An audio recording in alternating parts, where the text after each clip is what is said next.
বসো বসো। কত মাস পর ফাইনালি বড় ভ্লগ নিয়ে আসতে পেরেছি তোমাদের সামনে আজকে। হ্যালো এভরিওয়ান, শীতকাল কেমন এনজয় করছো সবাই? আমি তো বেশ এনজয় করছি। তো দিনটা আজকে রবিবার, আজকে কিন্তু বেশ ভালো রোদ্দুর উঠেছে আর সকাল থেকে না খুব একটা ঠান্ডাও নেই। তো অনেক দিন পর ডিসাইড করলাম যে আমি আর মা আজকে বাইরে কোথাও লাঞ্চে যাব। তো ভিডিও টাইটেল আর থাম্বনেল দেখে তো বুঝেই গেছো যে আমরা কোথায় গেছিলাম। তো সেই ব্যাপারে সমস্ত ডিটেলস তোমাদেরকে বলবো। সো পুরো ভিডিওটা দেখতে থাকো আর চ্যানেলটা সাবস্ক্রাইব করতে ভুলো না। ভিডিওটা ভালো লাগলে লাইক করে দিও। এনিওয়েজ, দুপুর 12টার মতো বাজে এখন। এখানে একটু ডিমের ঝোল ভাত করে নিচ্ছি যাতে রাত্রি করে বাড়ি ফিরলেও আমাদেরকে এসে আর রান্না করতে না হয়, কারণ ডিনারটা তো বাড়িতেই করব। ঘড়িতে বাজে দুপুর 1টা। আমি আর মা দুজনেই রেডি হয়ে গেছি। অনেকদিন পর এরকম সাজুগুজু করলাম। অ্যাকচুয়ালি আজকে লাঞ্চে যাওয়ার প্ল্যানটা কাল রাতেই ডিসাইড হয়েছে। প্রি প্ল্যান বলে তো আমার কিছু হয় না, তোমরা এতদিনে তো জেনেই গেছো। সেজন্য হঠাৎ করেই কালকে রাতে ডিসাইড করা হলো এবং আজকে দুপুর দুপুর বেরিয়ে পড়লাম। ব্যাপারটা হচ্ছে, দাদা বৌদির বিরিয়ানি তো আমি এর আগেও খেয়েছি একবার, কিন্তু মা কোনোদিন টেস্ট করেনি। সেজন্য মাকে বললাম যে অন্য কোথাও না গিয়ে চলো দাদা বৌদিতেই যাওয়া যাক। টোটো করে সোজা চলে আসলাম স্টেশনে। এখানে 5 মিনিট ওয়েট করতে হবে, একটু পরেই ট্রেন। টিকিট কাটার ব্যাপার এখন থাকে না, কারণ লোকাল ট্রেনের টিকিট আমি অনলাইনেই কেটে নিই। পৌঁছে গেছি দমদম জংশন স্টেশনে। এখান থেকে ব্যারাকপুর লোকাল ধরে সোজা যাব ব্যারাকপুর। আর এখন অন্য একটা ট্রেন আসছে, এখন বোধহয় হাওড়া লোকাল আসছে, তার জন্য এরকম ভিড় রয়েছে সামনে। প্রথমে ভেবেছিলাম সোদপুরে দাদা বৌদিতে যাব, তারপর ভাবলাম এক্সপিরিয়েন্স যখন করতে যাচ্ছি তখন ব্যারাকপুরেরটাতেই যাওয়া যাক। আমি শুনেছি ব্যারাকপুরের আউটলেটটা বেশি ভালো। তো পৌঁছে গেছি ব্যারাকপুর, দুপুর 2:30 মতো বাজে এখন। আমি কিন্তু ফার্স্ট টাইম ব্যারাকপুর স্টেশনে আসলাম। এই স্টেশনের উপর দিয়ে অনেক জায়গায় ট্রেনে করে গেছি, কিন্তু পার্টিকুলারলি এই স্টেশনে আসা হয়নি।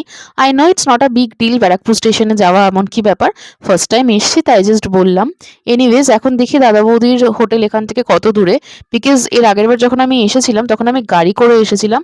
তো স্টেশন থেকে ডিস্টেন্সটা আমি ঠিক জানি না। 1 নম্বর স্টেশন থেকে বেরিয়ে আমি দেখলাম প্রচুর টোটো অটো রয়েছে। আই থিঙ্ক এখানে জিজ্ঞেস করলে বা টোটোতে উঠলে একদম হোটেলের সামনে নামিয়ে দেবে। তো যাই দেখি কি পাই। মজার একটা ব্যাপার ঘটেছে। স্টেশন থেকে বেরিয়েই যে মোড়ের মাথাটা রয়েছে, ওখানে আমি একজন টোটোওয়ালাকে জিজ্ঞেস করলাম যে দাদা বৌদির হোটেল যাবেন কিনা। তো টোটোওয়ালা বললেন যে দাদা বৌদির হোটেল আপনার মাথার উপরেই, এই যে একদম ব্যারাকপুর স্টেশন থেকে নেমেই দাদা বৌদির হোটেল। আর আমি বোকার মতো জিজ্ঞেস করে যাচ্ছি দাদা বৌদির রেস্টুরেন্টটা কোথায়। 2 পা হেঁটে রেস্টুরেন্টের সামনে গিয়ে দেখলাম প্রচুর লম্বা লাইন। ওই যে ব্যারাকপুর স্টেশন দেখা যাচ্ছে আর আমরা এখানে লাইনে দাঁড়িয়ে আছি। একদম সুকান্ত সদনের সামনে থেকে লাইন শুরু হয়েছিল। না হলে করেও 500 থেকে 600 জনের পরে আমরা লাইন পেয়েছিলাম। এতটা লম্বা লাইন দেখে ভেবেছিলাম যে না জানি কতক্ষণ লাইনে দাঁড়াতে হবে। তো ভেবেছিলাম বাড়ি চলে যাব, বাট মা বলল এত দূর যখন এসেছি তখন বাড়ি যাওয়ার প্রশ্নই ওঠে না, একটু লাইনে দাঁড়াতে হলেও হোক, বাট আমরা দাদা বৌদির বিরিয়ানি আজকে খেয়েই বাড়ি ফিরবো। তো এই হচ্ছে দাদা বৌদির হোটেল আর এখানে লম্বা লাইন। আমি এখনো লাইনেই দাঁড়িয়ে আছি, মাকে ওখানে দাঁড় করিয়ে আমি জাস্ট এখানে ভিডিও করতে আসলাম তোমাদের এটা দেখাতে যে রবিবার দিন যদি তোমরা দাদা বৌদিতে আসো তাহলে কিরকম ভিড় তোমরা ফেস করতে পারো। যদিও এটা ডিসেম্বর মাস, প্রথমে ভেবেছিলাম 2-2.5 ঘন্টা লাইনে দাঁড়াতে হবে, তারপর ভাবলাম যে না, এই আউটলেটটা যেহেতু স্পেস বেশি তাই জন্য খুব একটা বেশি সময় লাইনে দাঁড়াতে হবে না। 1 ঘন্টায় লাইনে দাঁড়ানোর পর ফাইনালি আমরা এন্টার করলাম দাদা বৌদি রেস্টুরেন্টে। তোমরা যদি সানডে করে দাদা বৌদিতে আসতে চাও তাহলে কিন্তু হাতে একটু সময় নিয়ে এসো। আরো একটা ইম্পর্টেন্ট কথা, যে এখানে এসে যদি তোমরা দেখো যে এরকম ভিড়, তাহলে কিন্তু তোমাদেরকে টেবিল শেয়ার করে বসতে হতে পারে, যেটা আমাদেরকে বসতে হয়েছিল। অবভিয়াসলি এত ভিড়, মানুষ তো আর দাঁড়িয়ে থাকবে না বেশিক্ষণ। তো প্রথমে আমি অর্ডার করেছিলাম একটা starter, tandoori chicken. Half tandoori ছিল এখানে 2 পিস, ফুল তন্দুরি এখানে 4 পিস। হাফ তন্দুরির এখানে দাম নিয়েছিল 250 টাকা, ফুল তন্দুরির 400 বা 420 এরকম কিছু একটা দাম। তো আমরা খুব একটা বেশি স্টার্টার খেয়ে পেট ভরাবো না, তার জন্য হাফ তন্দুরি নিয়েছিলাম। স্টার্টার খাওয়া আমাদের কমপ্লিট, তাই জন্য এখানে প্লেটটা নিয়ে যেতে বললাম। বিরিয়ানি আসতে আরো একটু সময় লাগবে। আমরা গ্রাউন্ড ফ্লোরে বসেছিলাম, বাট ফার্স্ট আর সেকেন্ড ফ্লোরেও কিন্তু সার্ভিস প্রোভাইড করা হয়। তো ফাইনালি বেশ কিছুক্ষণ অপেক্ষা করার পর আমাদের বিরিয়ানি চলে এলো। আমি অর্ডার করেছিলাম একটা চিকেন বিরিয়ানি আর একটা মাটন বিরিয়ানি। রিসেন্ট প্রাইসটা তোমাদেরকে জানিয়ে দিচ্ছি। চিকেন বিরিয়ানি 280 টাকা করে, মাটন বিরিয়ানি 370 টাকা করে। It's a multi cuisine restaurant, তোমরা কিন্তু এখানে বিরিয়ানি ছাড়াও বাকি সব রকম খাবার পাবে, ইনক্লুডিং বেঙ্গলি থালি। বিরিয়ানির কোয়ান্টিটি কিন্তু অনেকটা থাকে। আমি আর মা রীতিমতো হাফ প্লেট করে বিরিয়ানি তুলে রেখেছিলাম একটা আলাদা প্লেটে, যাতে এটো না হয়। আর যদি বলি টেস্টের কথা, তাহলে বলবো তোমরা যদি এখনো পর্যন্ত এই বিরিয়ানি ট্রাই না করে থাকো তাহলে কিন্তু একদিন অবশ্যই এসে এই বিরিয়ানিটা ট্রাই করো।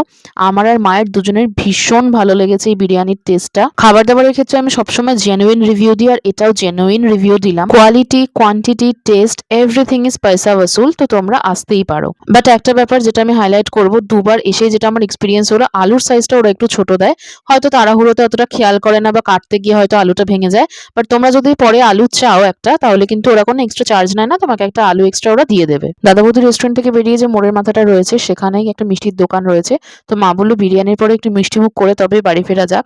তো পৌঁছে গেছি আমরা ব্যারাকপুর স্টেশনে, এখানে ট্রেনের জন্য ওয়েট করছি। ওভারব্রিজের উপরেই আমরা দাঁড়িয়ে আছি, আর এখানে প্রচুর শালিক পাখি ছিল, শালিক পাখি ওগুলো দূর থেকে মনে হচ্ছিল। তো যাই হোক, ট্রেন অ্যানাউন্স করলে তারপর স্টেশনে যাব। উঠেছি আমরা নৈহাটি মাঝেরহাট লোকালে, সোজা এখন যাচ্ছি দমদম জংশন স্টেশনে।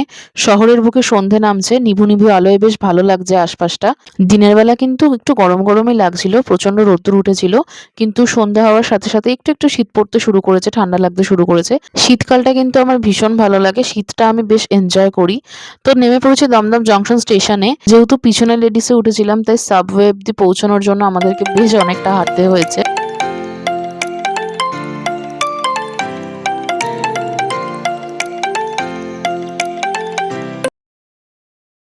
দমদম জংশন স্টেশন থেকে সাবওয়ে দিয়ে আমরা বেরিয়ে পড়েছি বাইরে। আমরা কিন্তু বাড়ি যাচ্ছি না, এখন কিন্তু আমরা সোজা মামাবাড়ি যাব। আমি এখানে দাঁড়িয়ে মায়ের জন্য ওয়েট করছি, মা গেছে ঠাকুরের ফুলমালা কিনতে। কারণ মামাবাড়ি থেকে বেরোতে যদি রাত হয়ে যায় তখন আমরা ফুলমালাটা পাবো না। কাল যেহেতু সোমবার, তাই জন্য ফুলমালা লাগবে।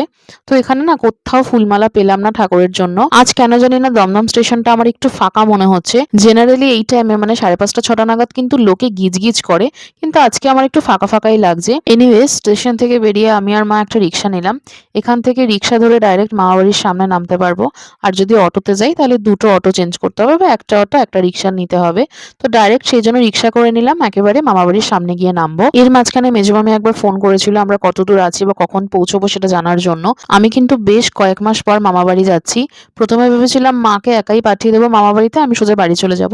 তারপর ভাবলাম বাড়ি গিয়ে তো সেই একাই বসে থাকতে হবে, যাই একবার সবার সাথে দেখা করে আসি। পৌঁছে গেছি আমি মামাবাড়িতে। স্ট্রিট লাইটটা নেই বলে হয়তো অন্ধকার লাগতে পারে। তো বেসিক্যালি সামনের সপ্তাহে কিন্তু আমার মামাবাড়িতে পুজো, যেটা আমার চ্যানেলে তোমরা আগেও দেখেছো, তার আমার ভিডিও। পৌষ মাসের অমাবস্যায় মামাবাড়িতে পুজো হয়। সবার সাথে গল্প করতে করতে কখন যে রাত 9টা বেজে গেছে একদম টের পাইনি। বেরিয়ে পড়েছি মামাবাড়ি থেকে, এবার বাড়ি ফেরার পালা। তো আমি উবের টোটো বুক করে নিয়েছি, বিকজ বাই চান্স যদি আমি টোটো বা রিক্সা কিছু না পাই তখন অসুবিধা হবে।